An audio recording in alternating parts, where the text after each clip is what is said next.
Ignition sequence starts.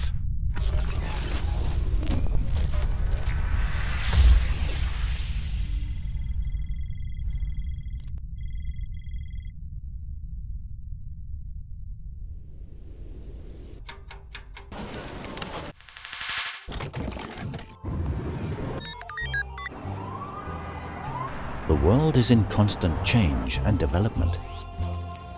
All fields of life have progressed. Connection between humans, work and shopping. Travel and movement, even fun and games. Everything in people's lives runs now through smart devices, connected to a vast digital space.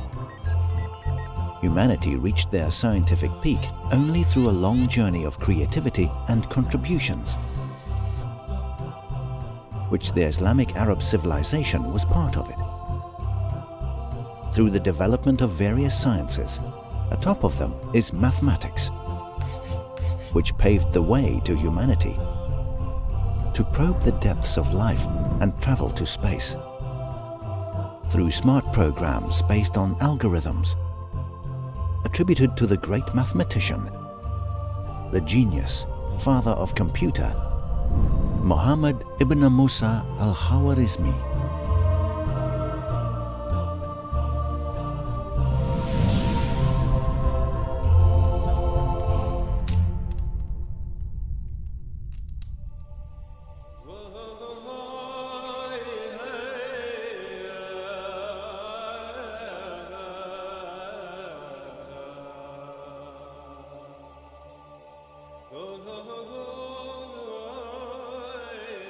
Baghdad was the capital, it was the center. It was the seat of governance, it was the center for trade, if you like, the sort of economics, and it also became, in a way, the scientific center. Baghdad was the capital of the world, the metropolis of life. Every knowledge seeker wished to go to Baghdad to receive lessons from scholars with great influence. In addition, the Abbasid caliphs had great interest in building schools. This quantum leap in science made a significant impression on knowledge seekers. So they started researching and studying during the peak of Caliphs Harun al-Rashid and al-Mamun's reigns.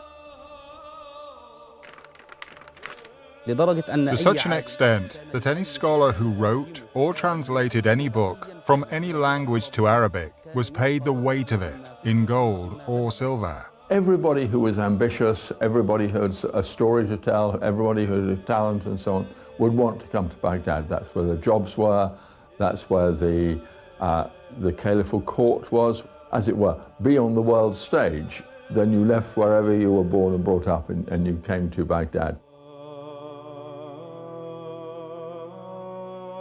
Under the rise and power of the Abbasid Caliphate, one of the financially abled families emigrated from a town called Khwarizm in the Khorasan region on the outskirts of the Islamic State, heading to the heart and center of the Caliphate. That family settled in Kurtabal near Baghdad. Among the members of that family grew a very smart, distinguished and bright young man who was observant, passionate about research, science and knowledge. He is Muhammad ibn Musa al-Khwarizmi. Al-Khwarizmi lived his youth in Kurtabal, where he used to spend his days either among scholars or in the family farms, helping his family in cultivating and caring for them.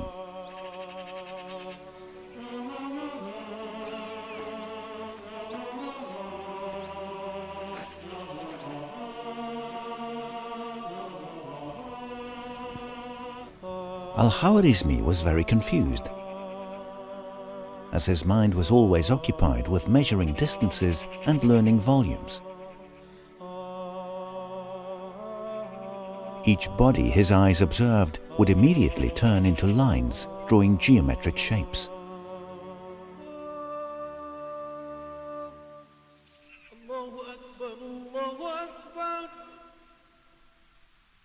Allah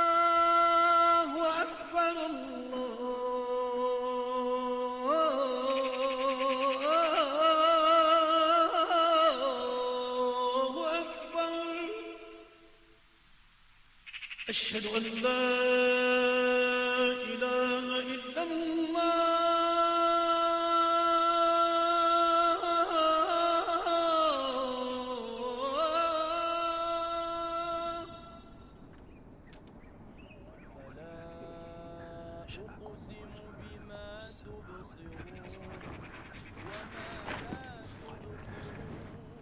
Peace be with you.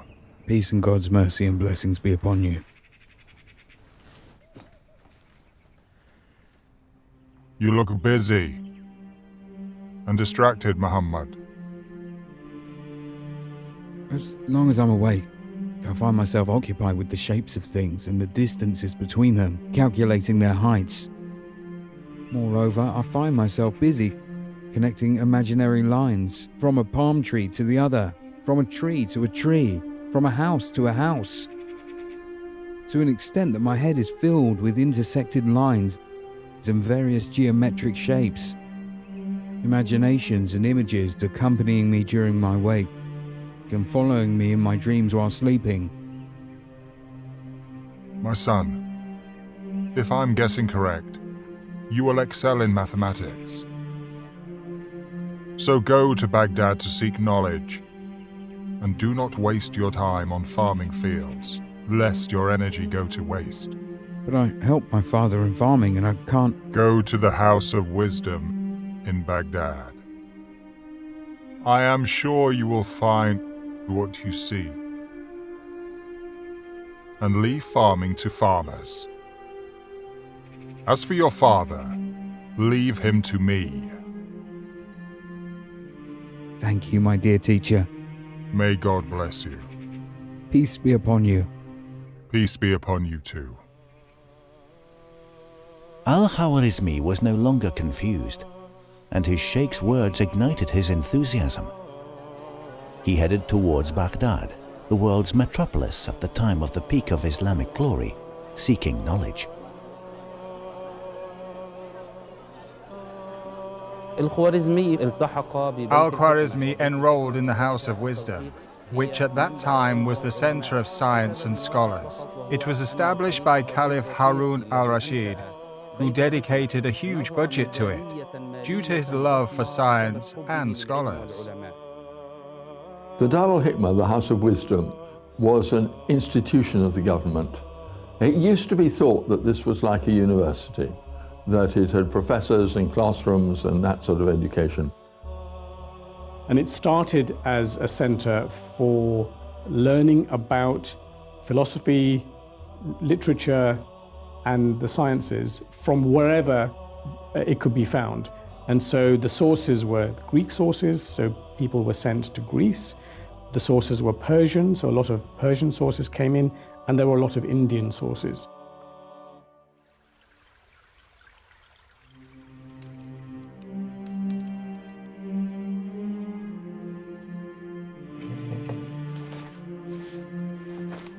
If we would picture the situation during Al-Khwarizmi's age, there was no internet, not even printed books. And in order to learn anything, one needed either to meet a scholar in person or read the manuscript someone manually copied in a science or a field of knowledge. Of course, Al-Khwarizmi benefited from studying in the House of Wisdom, as there were prominent scholars in his days who translated works from other civilizations. This scientific atmosphere played an essential role in Al-Khwarizmi's works. Amazingly, Al-Khwarizmi, having a bright and sharp mind, managed to receive a license to teach mathematics in only 2 years, the thing that none of his peers achieved at that time.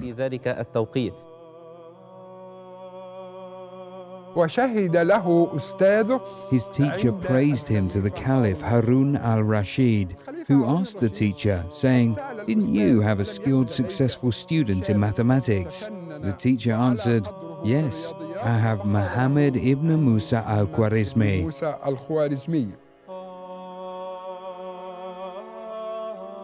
Caliph Harun al-Rashid knew that knowledge is power, not a luxury. He encouraged smart students, provided them with the appropriate environment, and took good care of al-Khwarizmi, who devoted himself to books, one after the other, reading, criticizing, and extracting useful information, until al-Ma'mun's reign, who facilitated for al-Khwarizmi the means to continue his journey in research and learning by appointing him the secretary of the Caliph's palace books treasury. Thus, he put under his supervision huge scientific books, whether in Persian, Turkish, or Arabic, in addition to the fourth language he had learned, which was Greek, thus adding his scientific weight. Al-Khwarizmi at that time read many books on mathematics.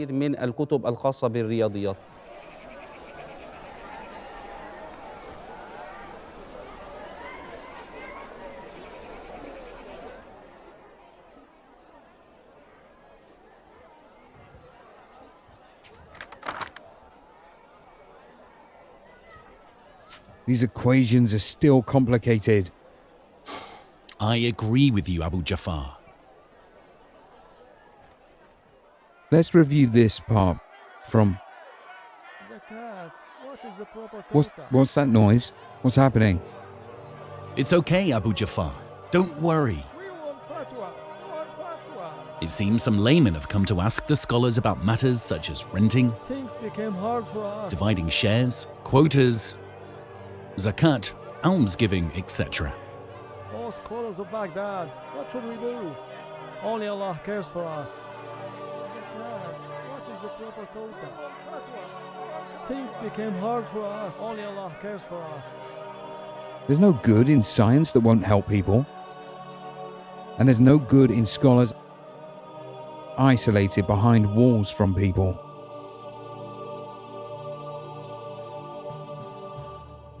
Al-Khwarizmi's, unlike so many scientists, but even today, it's just the most kind of wonderful example of today what we might call popular science.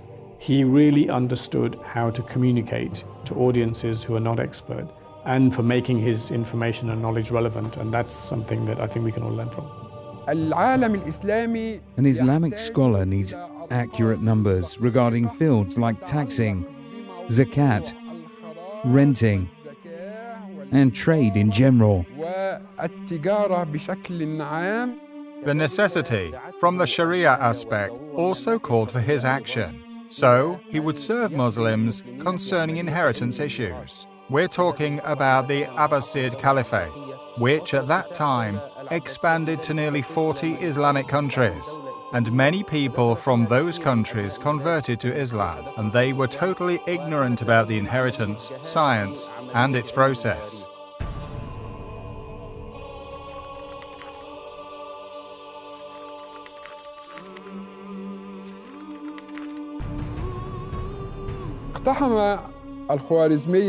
Muhammad ibn Musa al-Khwarizmi conquered mathematics, which was scattered between unrelated, unorganized numbers.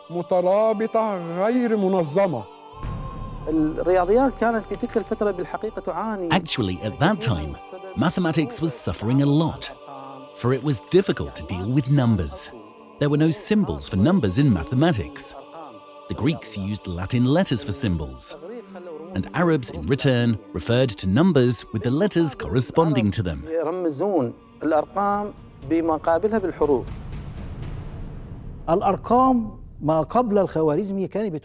Al-Khwarizmi, how were numbers calculated? It was very difficult to deal with numbers, especially by laymen. If we take a look at an example of those numbers, or the Roman symbols, we'll know that these symbols, the numbering process depended on letters like these, or symbols as such. These symbols were very difficult to deal with. They were useless in calculations, even in simple ones, and not apt for improvement. Let's imagine how people did calculations. We'll find that it was a very, very difficult and complex process. How would a Roman student calculate 26 by 14? 26 was written as XX, meaning 10 and 10. Then 6 as V, which is 5, and then I, which is 1. 14 was written as X and V, which is 5, but I was added in front of it, meaning this is 4, not 6. If we want to multiply them, what do? We write 26 14 times like this, and add it to itself. This is, of course, a very difficult and a very long process. And after that, there was a kind of calculations by sentences. They started making tables like these, and specified in them a number for each letter, meaning A is number so-and-so, it can be thus and it can be such. According to the letter arrangement theory, which is Arabic literal notation, Abjad, Hawaz, Hati, Kalman. At that time, someone made a joke. One of the princes died. So he wanted to document the date of his death. He wrote Fe al-Meshmesh, in the apricot, meaning that letter F equals number 80 in the table, whereas I equals 10. A is 1, then he started collecting them, taking each number corresponding to each letter, thus reaching the result that the prince died in the year 801, which was actually true. But this process has a very high degree of difficulty, especially in other calculations. All this was before Al-Khwarizmi.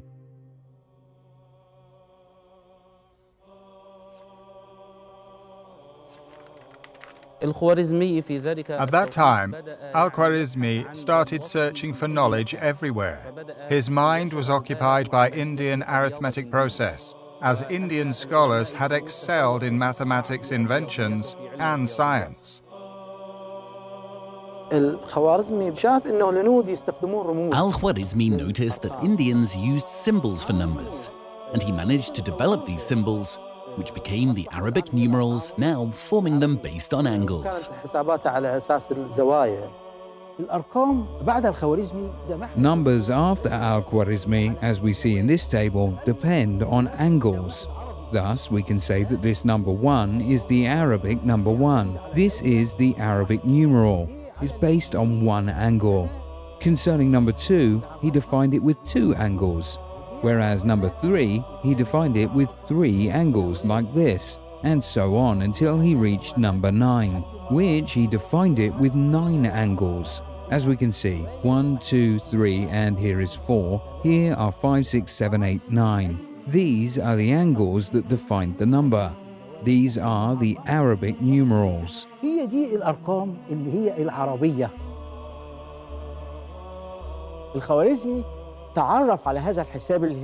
Al-Khwarizmi learned this Indian arithmetic.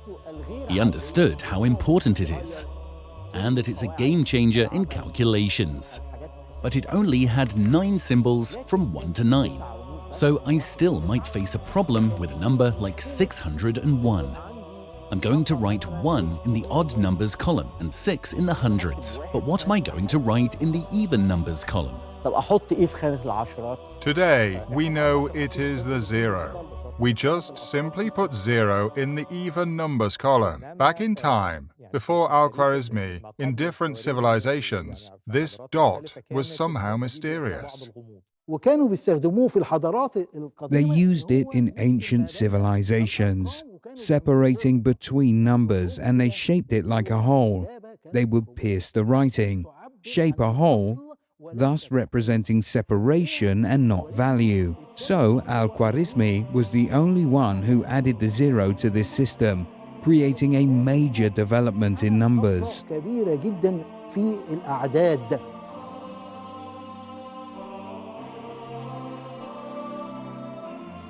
When Al-Khwarizmi added 0 as a place value. So we have, for example, number 1, add 0 to its right and it will be 10.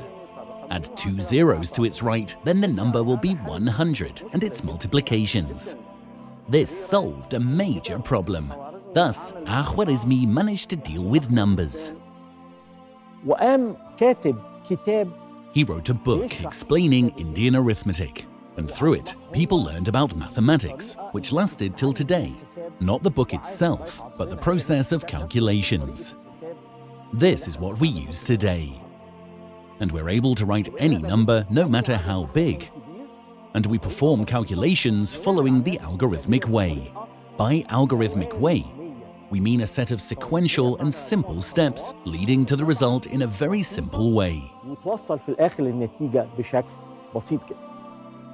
Al-Khwarizmi played a significant role when he wrote the book on the Indian arithmetic. He explained the importance of zero, establishing an important pillar in mathematics. Setting zero was one of the milestones. He managed to reach a set of knowledge. The majority of civilizations before that, each one was still operating, to some extent, independently. He had such intelligence and brilliance, which enabled him to extract and deduce from this knowledge its useful aspects, and then paraphrase it. I mean, he didn't just pass it, rather he took advantage of it, fully comprehended its meaning, and then formulating it in a simple and useful way. Al-Khwarizmi's belief in science had no limits. He didn't stop at solving mathematical problems. He was ahead of his age, writing the jewels of his works, and which became a milestone in the history of science. It was destined to be one of the cornerstones of modern mathematics. As he wrote his founding book, The Compendious Book on Calculation by Completion and Balancing. الكتاب المختصر في حساب الجبر والمقابلة, which is his book on algebra. Literally every school child in every country that goes through school uses this book, even though it's not necessarily acknowledged. The book on calculation by completion and balancing was written by Al-Khwarizmi, where he stated the basics of algebra, one of the most important branches of mathematics today. These basics were founded on the idea that there is something called equations. These equations may form a relation combining between certain numbers. Al-Khwarizmi's most important achievements related to mathematics is the Compendious Book on Calculation by Completion and Balancing, equations that had two sides. So he would transmit this negative part and move it to the other side. Algebra is transmitting fractions, squares, and roots from one end to the other, whereas balancing is simply adding similar sides, which no one thought about before. How can I take this 5x and this 3x, and through algebra, I transmit it to the other side. 5x added to 3x equals 8x. He based his title on this concept, completion and balancing.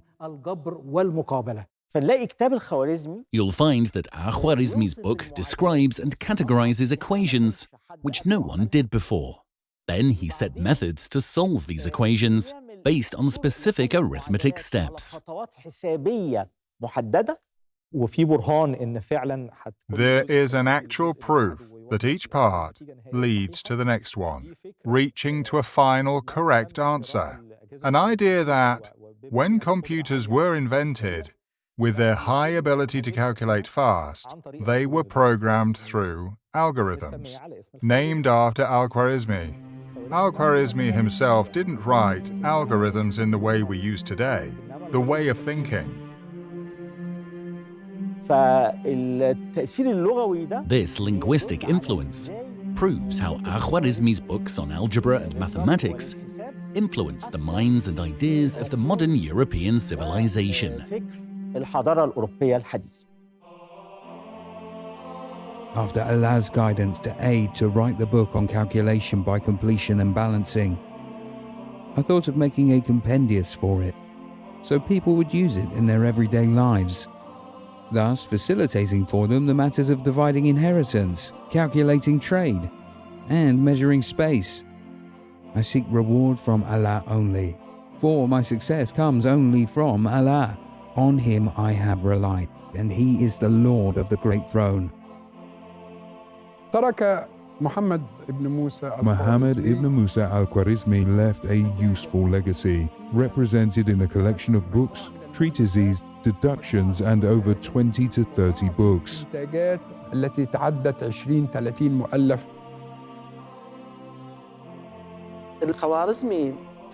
Al-Khwarizmi published some research papers. Nowadays, how does science advance? Some researchers send specific works to be published, which we call them papers or lectures. This work may consist of 4 or 5 papers addressing a certain problem. For example, he had solutions for sundial.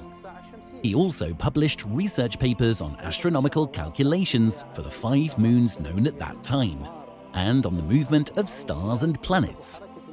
He also managed to mathematically calculate them, thus becoming the actual founder of the Islamic astronomy.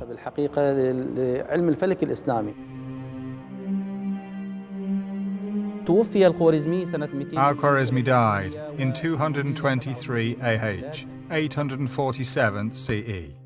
After a while, his 2 major works in mathematics, the book on calculation by completion and balancing, and his book on Indian arithmetic, were translated into Latin. Some of Khwarizmi's work only survives in Latin translations. The original Arabic has been lost. So it's a profound impact on Western intellectual culture. And then a lot of his texts and a lot of other Arabic astronomical and other texts were printed very early on, when printing becomes widespread in the 16th century.